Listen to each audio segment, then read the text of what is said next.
Abrir a sua Bíblia no livro de Romanos, no capítulo 12. Romanos, capítulo de número 12, versículo também 12. Romanos 12, 12.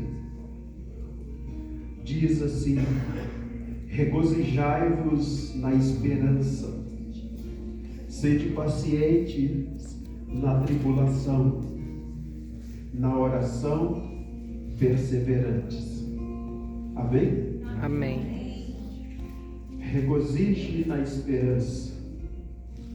Nós sabemos que esperança não é um sentimento, esperança é um verbo. Esperar. Eu gosto de pensar neste versículo de uma forma invertida,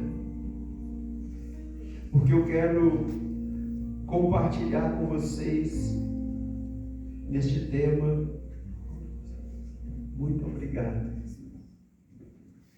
Eu quero compartilhar com vocês este tema que Deus tem colocado no meu coração.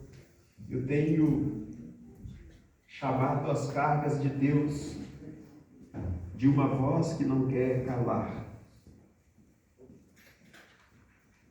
O tema da nossa meditação é uma ação que gera vida.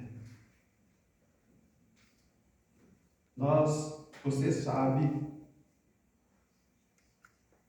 sem querer, nós estamos agindo.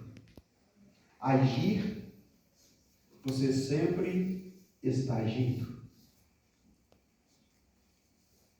O ponto é o que gera a sua ação, o que gera a minha ação.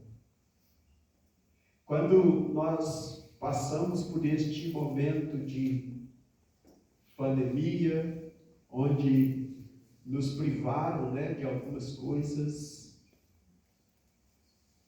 mesmo você que ficou dentro de casa, você estava agindo, você estava interagindo. E todos nós sabemos que pela lei da física, toda ação gera uma reação. Isso é uma coisa que nós sabemos. Mesmo parado, nós estamos agindo.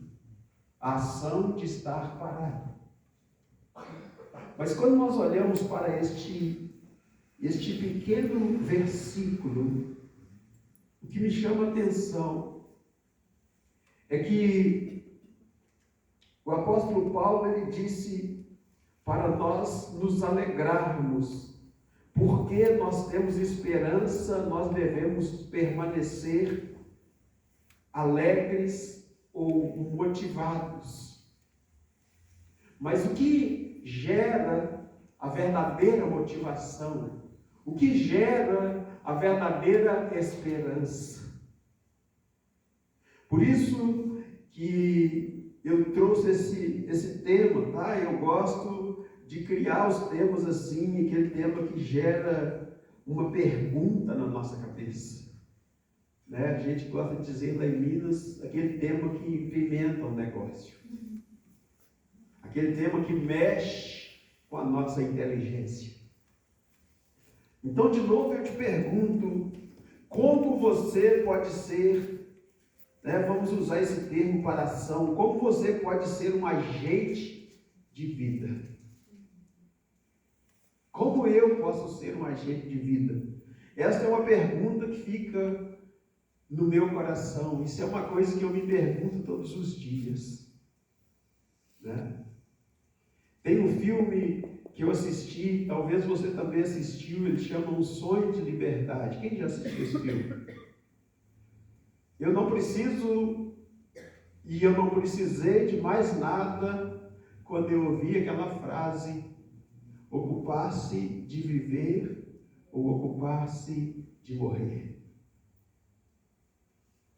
E este homem tomou uma decisão, sabendo ele que ele não seria livre de forma nenhuma. Ele passou talvez, sei lá, 20 anos naquela prisão. Mas desde aquele dia, ele começou a providenciar a sua liberdade. Ele começou a trabalhar para a sua liberdade. Ele ocupou-se de viver.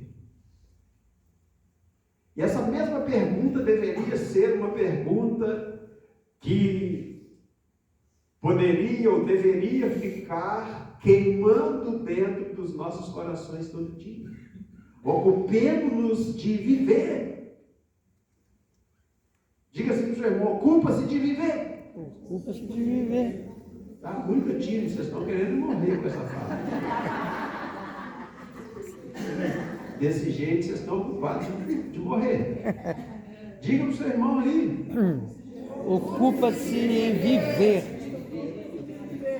Queridos, infelizmente, nós só descobrimos que a gente quer viver quando a gente está morrendo. Está vendo? Você já viu quando você vê sua avó, né? A gente chama lá em Minas assim, quando você vê sua avó pela greta, aí você, meu Deus, quase que eu morri ali. Que livramento que Jesus me deu. Aí você vai até de agradecer a Jesus, né? Mas antes você nem sabia que Jesus existia. Estão vendo como que a nossa mente ela vai ficando retardada em relação à vida? Porque eu já disse isso algumas vezes. Os meios de comunicação, eles sabem que pouquíssimas pessoas acreditam em boa notícia. Verdade. Não dá ibope. Eles sabem que as pessoas têm dificuldade, que os seres humanos têm dificuldade de acreditar em boa notícia. É mais fácil você ter fé no medo do que você ter fé na coragem.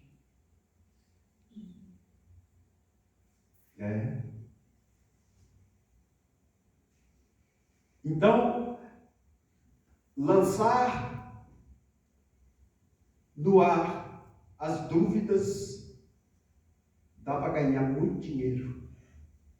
Lançar no ar uma mensagem de medo dá para ganhar muito dinheiro. Sabe por quê? Se você buscar na sua mente, você já viu quando você pergunta para alguém assim: e aí, campeão? Campeão qual? Hã? E as boas novas? Ele começa a pensar,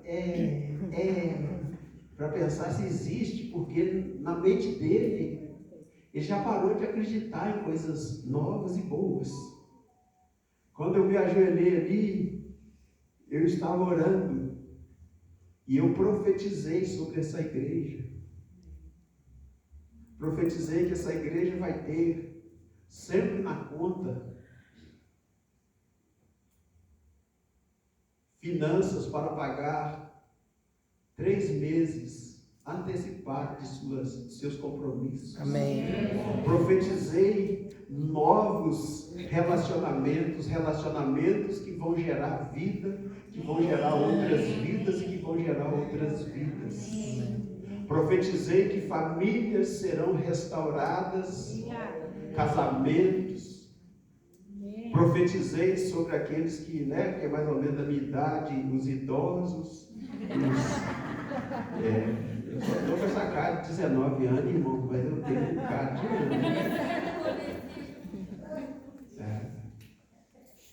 Eu sou um velho falso. Não estou falando com você que a gente tem que profetizar a vida. Se eu estou envelhecendo, eu tenho que profetizar que eu sou novo, ué. Tá vendo? Senão a gente, tem alguém que chega e diz, não, eu já estou com 55 anos. Ai.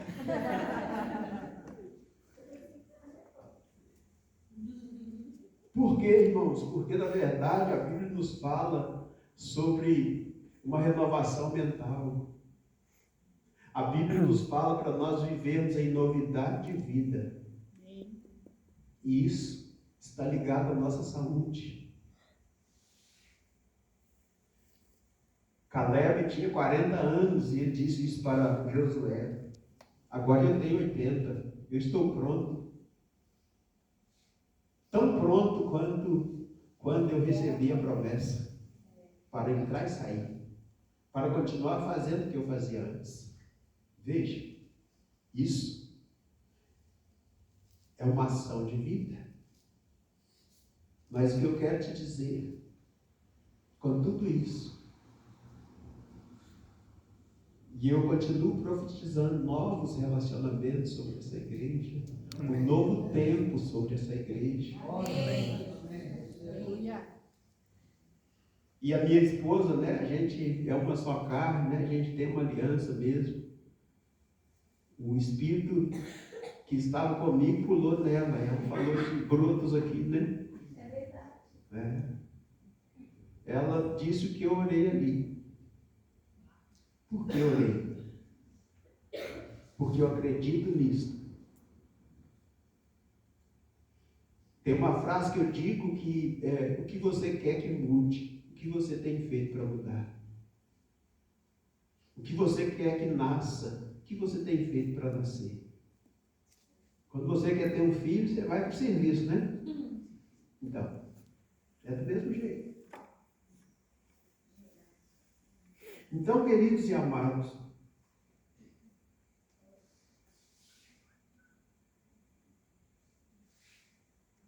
a esperança, uma chama, uma centelha que faz com que o fogo permaneça aceso ou apagado. Por isso que eu disse a vocês, o que nós temos feito? Porque nós só descobrimos que nós temos a vida quando a morte nos visita. Isso é a natureza de Deus que está dentro de você.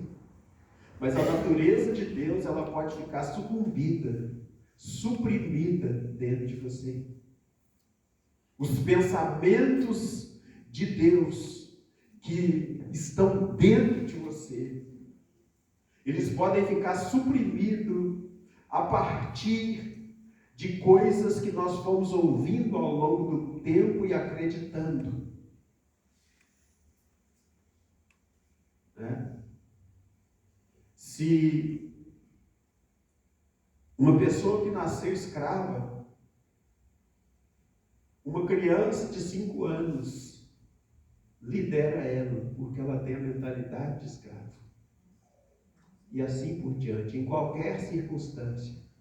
Se você pensa, se você acostumou a pensar que você é pequeno, mesmo diante da grandeza, você nunca se aposta da grandeza. Se alguém pensa que é pobre, ele pode ficar rico, mas se ele não mudar a forma que ele pensa, ele sempre será pobre. E se nós não entendermos que Deus é um Deus de vida e que odeia a morte, odeia tanto a morte que deu seu filho para morrer por nós. Deus odiou tanto a morte que ele foi além de suas dores, de suas tristezas. Porque ele sabia que a morte não podia vencer ele, que é o autor da vida. E ele, que é o autor da vida, se incorporou em seu filho e mandou o seu filho aqui para morrer por nós. O tanto que Deus odeia a morte. Amém? Amém. Então prestemos atenção. Como nós podemos ter esperança? O apóstolo Paulo vai dizer aos Coríntios, no capítulo 15, no versículo 19, que se a nossa esperança em Cristo se limita somente nesta vida, nós somos os mais miseráveis dentre os homens. 1 Coríntios 15, 19. Vamos dar uma olhada no que vai dizer Colossenses, no capítulo de número 1.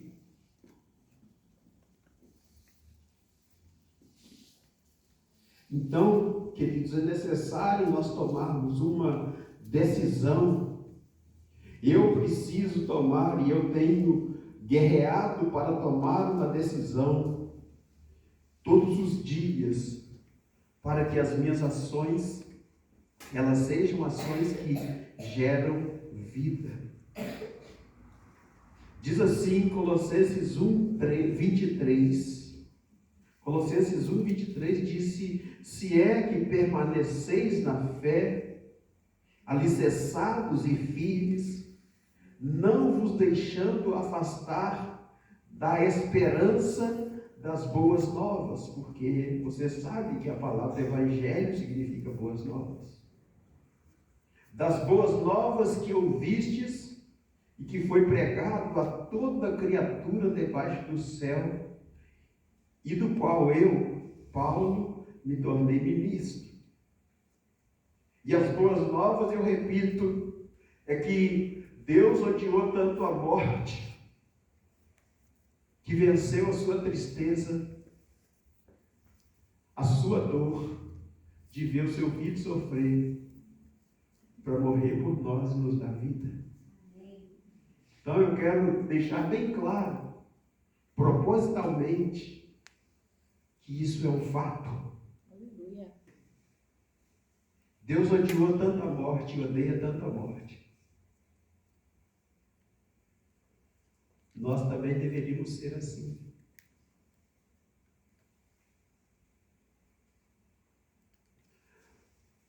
Colossenses 1:27 disse aos quais Deus quis dar a conhecer qual seja a riqueza da sua glória deste mistério entre os gentios.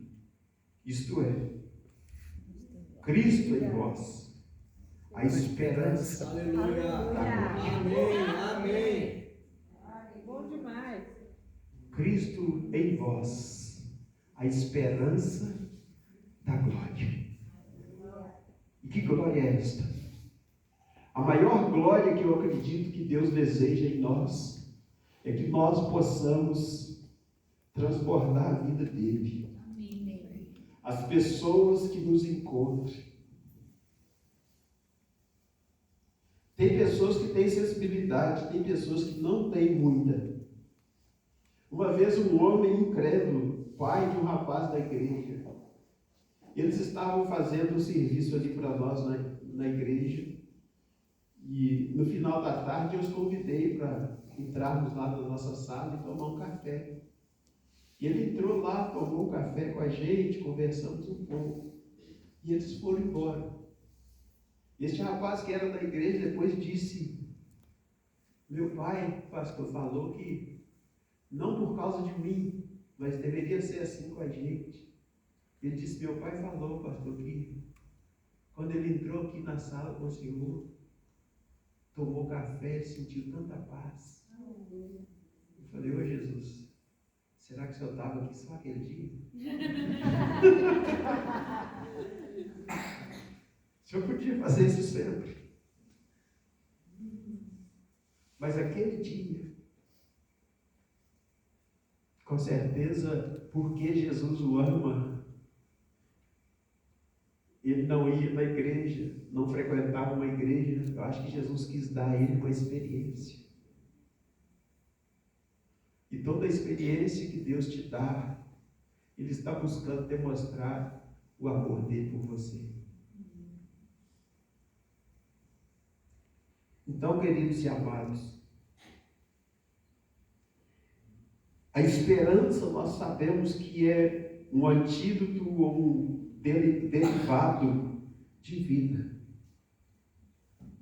Porque quando alguém perde a esperança, perdeu, porque existe uma centelha de morte, existe uma iniciação de algo que morreu, e não é difícil nós perdermos a esperança. O que nós mais somos tentados é perder a esperança. Em todo tempo nós estamos vivendo numa guerra. Nós queremos estar vivos, mas a morte está nos visitando. Sempre existe a morte nos visitando, querendo matar alguma coisa em nós que está viva. Sempre a morte está te visitando, querendo matar alguma coisa que está viva em você. A pergunta é, ou a resposta é, como nós podemos manter viva a esperança? Como nós podemos manter a centelha da vida viva? E nós sabemos que o único que tem poder para gerar em nós vida é Deus. Aleluia. Ele é a fonte. Jesus, ele provoca, primeiramente, dirigido pelo Espírito de Deus, assim que eu acredito, ele vai em Samaria, e ele sabia que ele ia encontrar aquela mulher samaritana, ele a encontra, e ele provoca então aquela conversa, né? Ore sempre para que a vida de Deus esteja em você. E ore sempre e busque sempre provocar conversas. Porque sempre vai existir alguém que está com a esperança morta em sua volta. A maioria de nós andamos correndo atrás dos nossos afazeres, né? E eu me esforço ao entrar numa padaria, ao entrar numa farmácia, ao entrar em qualquer lugar que tenha pessoas, eu me esforço a fazer uma boa abordagem às pessoas. Eu sempre estou perguntando ao Espírito Santo, qual é o propósito do Senhor aqui comigo? Aonde eu estou? Aqui agora com esta pessoa. Porque você carrega Jesus vivo dentro de você. Amém. Então, queridos, como eu disse a vocês, eu penso neste versículo de uma forma invertida. E Jesus, ali no livro de João, no capítulo 4, no versículo 14, Jesus então disse para aquela mulher, primeiro ele está pedindo água, em seguida ele disse, se você beber da água que eu te der, de você vai jorrar uma fonte que nunca vai se secar. De maneira que eu estou te falando diretamente, que eu e você, nós precisamos desesperadamente ter uma amizade, um relacionamento, né? Como disse no popular, né? Um network, nos conectarmos e termos essa interação com Jesus todos os dias. Do contrário, nós vamos continuar acreditando no que a mídia prega. E a mídia prega baseado na dúvida, no medo,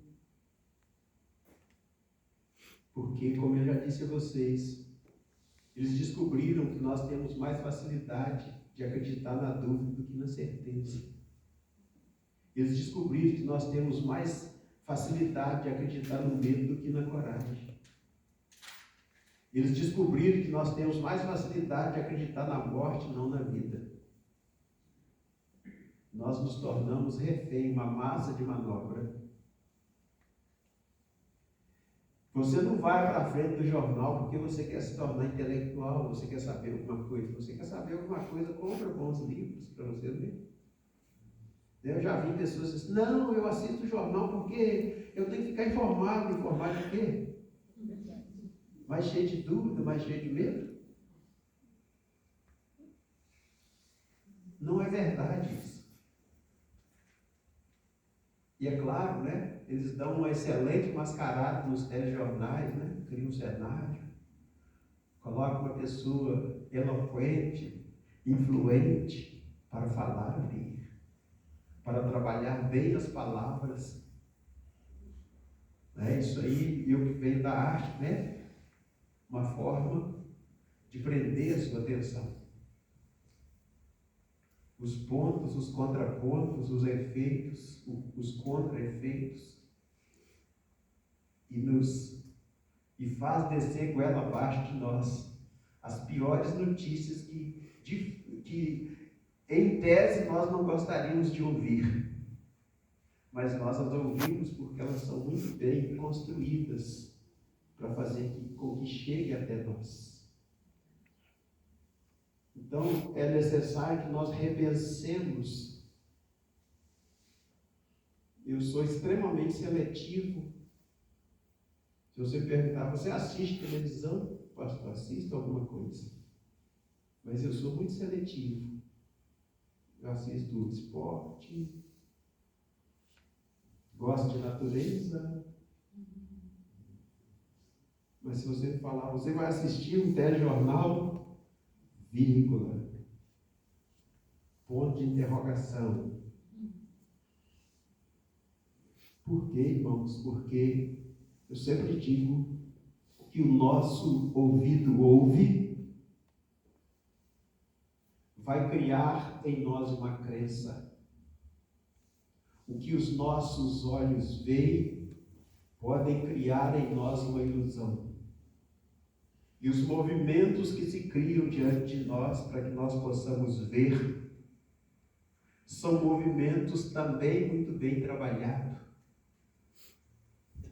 para nos levar, sempre tudo que nós estamos vendo ou ouvindo é para nos levar a acreditar em algo.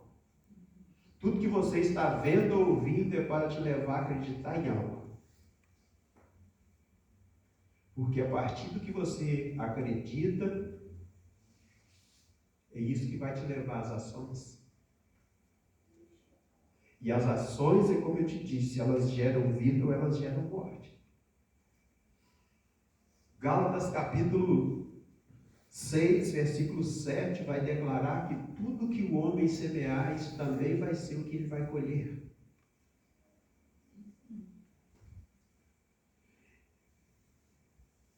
Então, pulando aqui para o segundo ponto, eu sou um homem de 3 pontos, tá bom?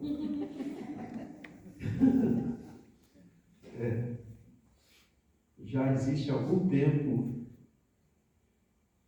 porque sei, porque não sei porquê, mas eu ministro geralmente baseado em 3 pontos. Esperança e paciência poderíamos dizer que é uma só coisa.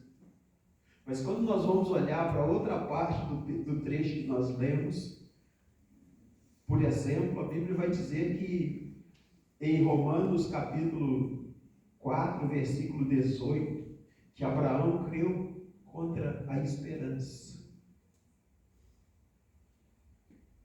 Romanos capítulo 4, 18. Abraão, esperando contra a esperança, creu, para vir a ser pai de muitas nações, segundo lhe fora dita, assim será a tua descendência. Vejamos. Paciência foi o que Abraão teve que ter para esperar por 40 anos algo que Deus disse para ele. 40 anos é bastante tempo, né? Então veja, a outra parte do versículo que nós lemos de Romanos capítulo 12, vai dizer assim: sejamos pacientes na tribulação. E se você, nós sabemos que somos heterogêneos aqui em termos do nosso conhecimento, a igreja de Deus sempre é, Isso é bom. E eu vou te falar então o que significa a palavra tribulação. Vem desta raiz ou deste verbo tribulum. Se você não sabe o que era o tribulum simplesmente era um instrumento que eles usavam. Ele tinha garras, ou pregos, matava com pregos para cima e jogava-se aí a palha e fazia-se este movimento. a palha ficava grudada nos pregos e o trigo descia. Então, a Bíblia quer dizer que a tribulação, ela faz com que saia de nós aquilo que não é sólido, aquilo que não é sustentável. Alguém pode dizer amém? Amém.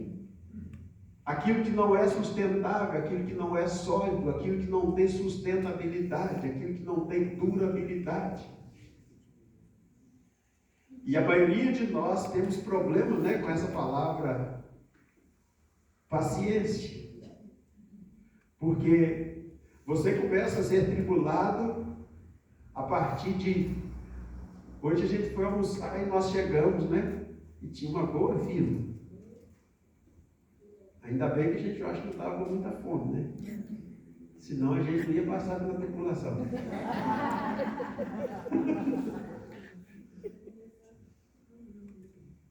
Mas é horrível você estar com muita fome e ficar numa fila que não anda. Quando você pensa, agora é minha vez, aí passa alguém na sua frente. Né? É ou não é? Para vocês gaúchos, então, é igual nós mineiros, que é comilão para danar. Mineiro também é comilão. Igual gaúcho, a gente é bem parecido nesse aspecto. Mas o que eu quero te fazer pensar, paciência. Paciência para, de repente, esperar aquilo que nós queremos agora. Então, veja, o texto, ele está coligado, ele disse... Regozijai-vos na esperança, sejam pacientes na tribulação. Mas não existe nada, irmãos, que... Por isso que eu estava dizendo, a maioria de nós, então, para nós buscarmos uma resposta para aquilo que nós queremos, a gente ouve qualquer coisa, a gente aceita qualquer coisa, porque a gente não quer esperar. A gente não quer ser paciente. Faz parte, então, do que eu estava te falando sobre os telejornais que são preparados para nos levar a acreditar em alguma coisa, porque aqueles que preparam informações, eles sabem que quando nós acreditamos em algo, nós nos movemos na direção do que acreditamos. Jesus vai dizer em Mateus capítulo 6, no versículo 1, ele disse que aonde estiver o nosso tesouro, lá vai estar o nosso coração. Então, aquilo que nós ouvimos constrói em nós valores. E os valores, né, valores são coisas que nós passamos a acreditar. Dado a isso, se você perguntar, pastor, você está pregando para a gente aí, parece que o senhor é expert na tribulação. Não sou nada, irmão, sou igual a você mesmo. Expert na paciência, o senhor também não. Mas eu tenho consciência do que fazer para nos mantermos firmes em Deus. Amém. Para um dia vir a viver aquilo que verdadeiramente Deus nos criou para viver. E para isso, queridos, é preciso nós sermos estes geradores de vida. E eu quero te falar então sobre sensações. Toda sensação gera em você uma reação, né? E uma sensação de calor nos leva a dizer, eu gostaria do frio. Uma sensação de frio disse, eu gostaria do calor. Eu estou sentindo frio aqui há alguns dias, né? Hoje bateu um sol lá na janela da casa do apóstolo, eu pus minha cara para fora, só faltei sair da janela, né? Mas tinha um degrau muito grande entre a janela, né, e o telhado. Eu falei, vou ficar só aqui da janela mesmo. Mas, nesse caso, eu não estava murmurando o que eu estou querendo te falar. Mas aquele sol ali já deu para esquentar pelo menos a cara. Eu falei, oh, que coisa boa. Mas o que eu estou te fazendo pensar é, não há em nós uma condição para vencer esta tribulação, mas ela existe em Deus. a vida de Deus. Por isso eu te falei no início sobre você ter um relacionamento profundo e íntimo com Jesus. Porque muitos de nós pensamos que nós precisamos de Deus, de dinheiro, nós precisamos de patrimônio, que o que nós mais precisamos é daquilo que nós não temos aqui dentro. É daquilo que nós não temos aqui. Porque, na verdade, nós poderíamos ter tudo se nós tivéssemos uma mente que pensasse corretamente. Né? A Bíblia vai dizer em Efésios capítulo 1, versículo 3, que nós já fomos abençoados com todas as bênçãos nas regiões celestiais através de Jesus Cristo. Veja só o que a Bíblia diz que nós já temos. Mas como nós não acreditamos, nós não temos. Como a nossa mente está pulverizada, né, com algumas coisas ruins, nós não temos. O apóstolo Pedro vai dizer em 1 Pedro, no capítulo 1, no versículo 7, ele vai falar sobre a importância de termos uma fé mais preciosa do que o ouro purificado no fogo. E eu gosto de falar sobre essa fé pura. A nossa fé está misturada. E uma fé misturada, ela está comprometida. Qualquer verdade misturada com alguma coisa que não é verdade, não é verdade mais. Perdeu a força.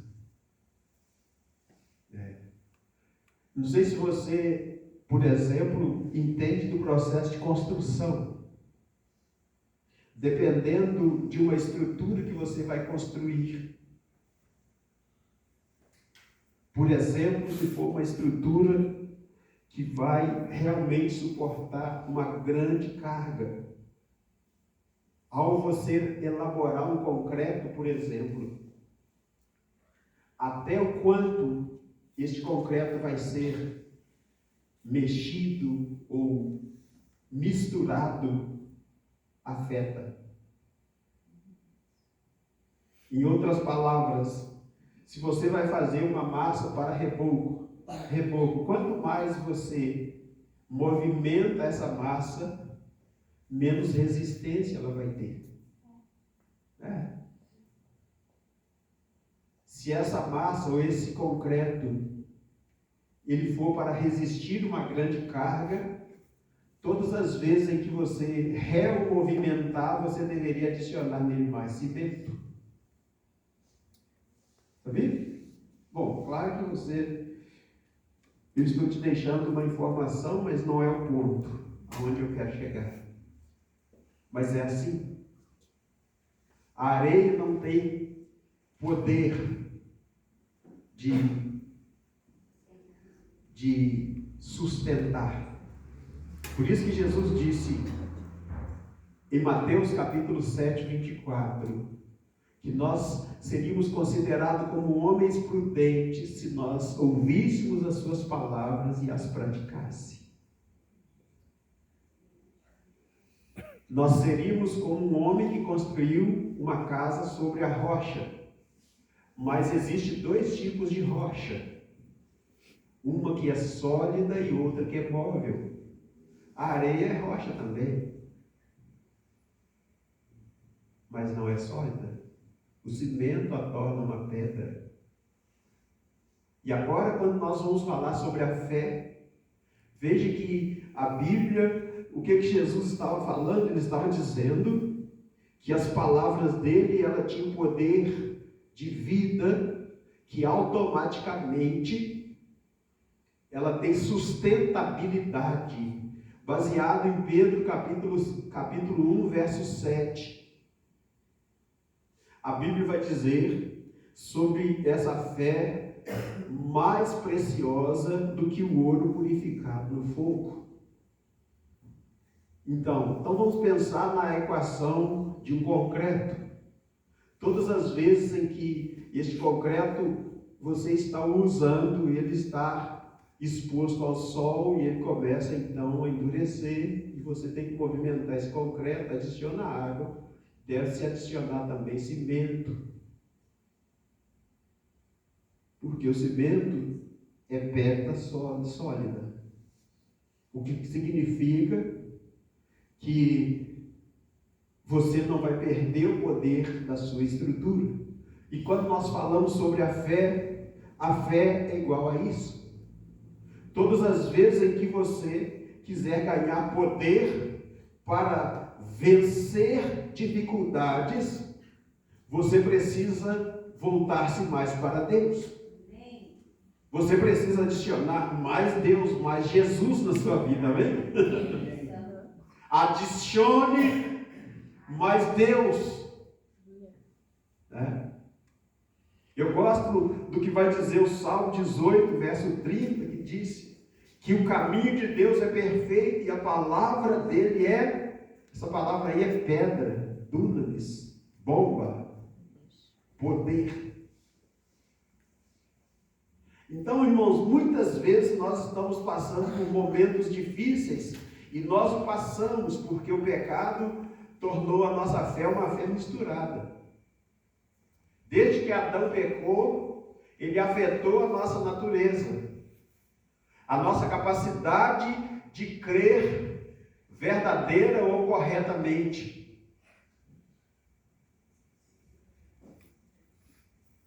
E a nossa fé, então, ela ficou, vamos usar a palavra fracionada. A nossa capacidade de confiar em Deus, a nossa capacidade de ter esperança em Deus. Mas o texto continua dizendo: regozijai-vos na esperança, sejam pacientes na tribulação. E esta palavra me ressalta muito porque eu também venho de um pós-pandemia e o meu caso é diferente de vocês que talvez são membros de igreja. Eu sou pastor de uma igreja. Então o meu refazer é uma loucura. Não vou entrar em detalhes. Mas tudo que eu entendo é que o meu refazer em Deus é só Deus que pode refazer. Se Deus não puder fazer na vida de ninguém, se a igreja acabar, se a chamada de Deus para mim mudar de rumo, é com Deus que eu tenho que ficar. Porque a Bíblia diz que tudo há de passar, mas da palavra dele não vai passar nem um só tio. Aleluia. Então, queridos, o que a gente precisa pensar? Então, quantas vezes nós estamos nos sustentando sobre estruturas que o homem constrói? Quantas vezes nós estamos nos sustentando, nós estamos olhando para um cenário que poderia ser, mas ele não aconteceu e nós perdemos a esperança? Então, terceiro ponto, não há em nós uma condição ou a capacidade de vencer a tribulação, mas ela existe em Deus. Imagine você, eu falo essa frase, que Deus responde a qualquer ação nossa que equivale aos seus atributos. Ou Deus responde a qualquer ação nossa que significa que é uma verdade nele. Em outras palavras, quando nós pegamos, por exemplo, a Gálatas 5, 22 em diante, a Bíblia vai dizer sobre o fruto. E ela não disse os frutos, ela disse o fruto do Espírito. Em Deus existe tudo que nós precisamos para gerar em nós vida. Amém. Existe uma geradora de energia, uma usina elétrica em algum lugar aqui. E se você precisar de energia, você tem que ir lá na usina elétrica para ter? Não. Porque você sabe que se você ligar ali na tomada, Um forno elétrico, você pode assar uma carne. Você pode usar uma máquina para construir algo e assim por diante. Por isso que eu usei o termo ação que gera vida. Então, quando nós estamos passando por algum momento difícil, nós reagimos em cima do que nós acreditamos. O que você está falando é o que você ouviu e passou a acreditar. E você já viu que, se a gente dizer assim, Deus é vida, todo mundo disse é, mas as nossas ações do dia a dia, elas não são de vida. Nós falamos coisas que não condiz com a Bíblia que nós carregamos, que só tem verdade. Nós acreditamos em coisas que não condiz com o que a Bíblia diz. E assim por diante. Por causa das coisas que a gente está ficando exposto. Então vamos lá. Estão entendendo ou não? Sim. Jesus disse que estaria conosco todos os dias, mas somos nós que temos que vencer as nossas debilidades. Ontem eu estava falando exatamente sobre isso. Deus, ele é o obreiro, mas nesse caso somos nós que temos que ir até ele todo dia para ele trabalhar em nós. Porque quando se trata dos seus desejos, do que você quer, Deus não interfere. Você que tem que fazer uma escolha com o que você quer. Você que tem que fazer uma escolha com os seus desejos. E aí Deus trabalha. Então vamos lá, estou terminando, hein?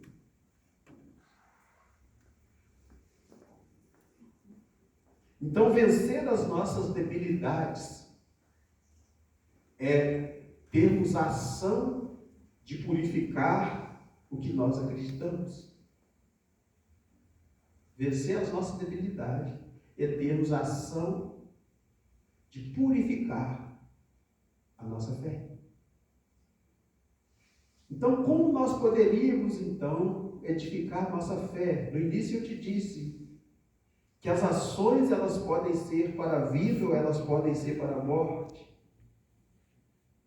Diante das provas, nós sempre reagimos. Também falamos que toda ação gera uma reação. Mas nós todos aqui nunca deveríamos demorar muito diante de um sintoma ruim que nós estamos sentindo. A tristeza nos faz reagir segundo a tristeza, mas a tristeza pode nos fazer reagir segundo a alegria, e assim por diante. A dificuldade nos pode fazer reagir segundo a dificuldade, ou a dificuldade pode nos fazer reagir para achar uma solução para a dificuldade. Vai depender de quem você adiciona. Por isso eu disse, se você estiver mexendo o seu concreto, adicionar mais areia ou mais brita nele, ele permanecerá fraco. Se você estiver mexendo o seu concreto e adicionar mais cimento nele, ele vai estar mais forte. E se você estiver então em algum tipo de situação e você ir para a presença de Deus e abrir a sua boca com toda a sua sinceridade, eu tenho certeza que você sairá daquele lugar mais fortalecido. De maneira, queridos, que nós estamos vivendo, todos nós estamos vivendo, mas a pergunta é: o que nós estamos produzindo? Você vai viver amanhã, vai produzir o quê? No final do dia, você terá mais vida ou você estará mais morto amanhã? Olha só, estou te dando uma responsabilidade bem grande. No final do dia você vai estar mais animado ou mais triste? Mais alegre ou mais triste? Depende de como você vai começar. Geralmente eu sempre falo isso. Ao despertarmos de nossa cama, a primeira coisa que nós pensamos, né? Vou tomar um café, vou fazer isso, vou fazer aquilo. Mas ao despertarmos de nossa cama, nós deveríamos ajoelhar aqui mesmo. Pedir a Jesus que recarregue a nossa bateria. Quando você acorda de manhã, sua bateria está descarregada. Por isso eu te disse no início, que Deus responde a qualquer ação nossa, que faz parte dos atributos dele, das verdades dele. Então, às vezes, nós queremos orar a Deus, nós queremos dizer para Deus, me responde. Nem sempre Deus vai te responder por voz audível. Porque Tiago capítulo 3 vai dizer sobre o poder da nossa língua. Olha só, coloca sobre nós uma responsabilidade. Com essa mesma língua nós podemos bendizer. Significa nós podemos profetizar a vida. Mas com esta mesma língua nós podemos profetizar morte. Com esta mesma língua nós podemos fazer coisas viver. Mas com esta mesma língua nós podemos fazer coisas morrer. E a maioria de nós, irmãos, vivemos uma vida de morto. É por causa do que acreditamos, automaticamente estamos falando isso toda hora. Não pense você, né? Eu já vi pessoas chegarem na igreja e dizer assim, nossa, mas a igreja está esquisita, está ruim, não senti nada no louvor. Não, você não sentiu porque o outro não sente. Já saiu. Entendeu? Estou te fazendo acordar mesmo. É proposital. Como é que você vai sentir morto? Sente alguma coisa? Chama o maior campeão de MMA. Quando ele morrer, você pode ir lá e chutar a cara dele para todo lado e dizer, bati no maior campeão de MMA do mundo. Né? Me dá o cinturão aqui. O cinturão agora é meu. É ou não é? Então. Você sabia que tem dois tipos de crente, né? Tem o crente termômetro e tem o crente termostato. Você sabe qual que é a diferença entre eles? Sabe ou não?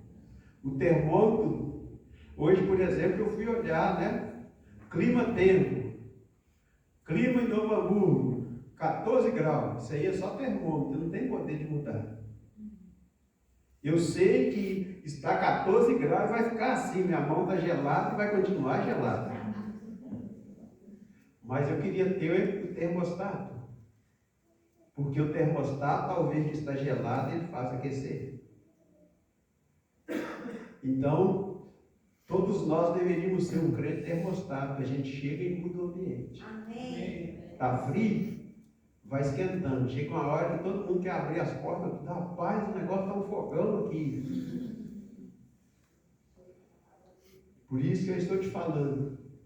Nós podemos ser um desses crentes aí. Qual que você vai querer? Então. Quando eu vou na sauna, por exemplo, aí na sauna tem um termostato. E às vezes a sauna começa a esfriar. Eu pego água fria e jogo nela. A sauna volta a aquecer. Agora, vamos para o ponto final. Terceiro e último. Falei do 2. Você não prestou atenção, não. Perseverança na oração. Amém. Que é o combustível para manter a chama da vida acesa. Eu sempre faço um tempo que eu chamo de consagração. E no último tempo de consagração que eu fiz, geralmente eu tive tempo para orar e eu também tive tempo para jejuar. E o meu tempo de consagração ele dura uma semana. E eu confesso a vocês que eu fui para aquele tempo de oração com muita expectativa, que Deus ia falar muita coisa comigo. Eu orei, eu intercedi, foi muito bom. E no final de tudo eu estava dizendo, olha Jesus, o senhor nem ligou. Não deu nem um telefonema, não mandou nem um WhatsApp. Nem uma mensagem pelo Instagram. Mas no final o Espírito Santo falou para mim assim, continua orando. Oh, glória. Não preciso ouvir mais nada. Ouvi tudo que eu precisava. Porque ele estava dizendo para mim, esta é a ação que vai manter o fogo aceso e fazer ele aumentar. Então veja que a parte final do versículo disse para nós perseverarmos na oração. Romanos capítulo 5, verso 3 disse que a tribulação vai produzir em nós perseverança. Que a mesma palavra é melhor, eu gosto mais da palavra resistência. Mas a maioria de nós morremos no meio da tribulação. Por causa daquilo que nós acreditamos. Nós acreditamos em coisas erradas. Nós estamos adicionando, como eu disse, por isso que eu usei o exemplo do concreto. Nós estamos adicionando areia ou brita no nosso concreto. Mas nós estamos o movimentando, eu estou falando da nossa vida. Nós estamos vivendo a vida. E quando ela está fraca, nós não adicionamos mais cimento, mais pedra, né? Porque a Bíblia fala sobre essa fé, que ela deve ser mais preciosa do que esse metal mais precioso que é o ouro. Mesmo que o ouro seja refinado no fogo, a fé ainda é mais importante, é o que diz Pedro em 1 Pedro 1,7. Então persevere na oração, porque é na oração, a oração é o combustível para manter a chama da vida acesa em nós. Eu já passei, queridos, por muita coisa esquisita. Esse lugar que a gente ocupa, eu me sinto um privilegiado de ser chamado por Deus. Talvez não sofri como um mártir, mas já sofri algumas coisas ruins. E eu só estou de pé, motivado, porque Jesus é aquele que tem me renovado dia após dia.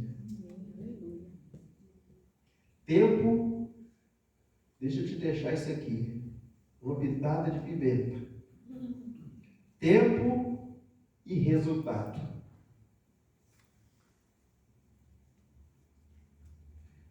Se você fizer alguma coisa hoje, ou se você deixar de fazer, o tempo vai passar do mesmo jeito.